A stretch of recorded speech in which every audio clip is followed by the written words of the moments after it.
ఒక నిర్మానుష్యమైన అడవిలో ఒక చిన్ని ఉడత ఆహారం కోసం అడవి మొత్తం తిరుగుతూ ఉంది.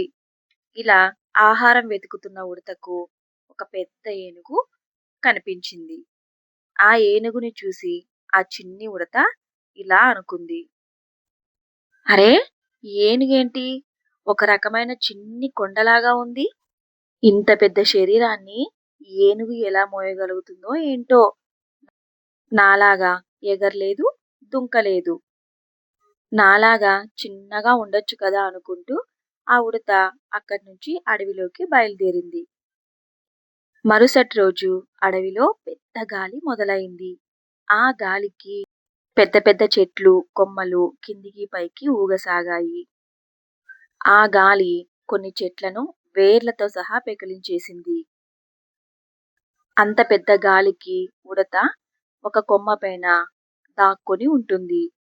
ఆ గాలికి కొమ్మ విరగడంతో ఏనుగుపై వచ్చి పడుతుంది. ఆ ఏనుగు ఆ ఉడతకి తన తల మీద ఆశ్రయమిచ్చి నన్ను గట్టిగా పట్టుకో అని చెప్తుంది. ఏనుగు ఎంత పెద్ద గాలి వీచినా కూడా కదలకుండా అలాగే ఉంది.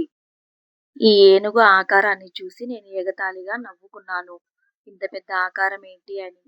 కానీ ఈరోజు ఏనుగు లేకపోతే నా పరిస్థితి ఏంటి? నా ప్రాణాలు పోయుండేవి.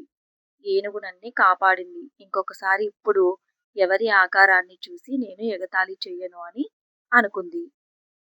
ఆ రోజు నుంచి ఏనుగు మరియు ఆ చిట్టి ఉడత మంచి స్నేహితులుగా మారాయి. ఈ కథ మీకు నచ్చినట్లయితే మన ఛానల్‌ను సబ్స్క్రైబ్ చేసుకోండి. Thank you for the watching.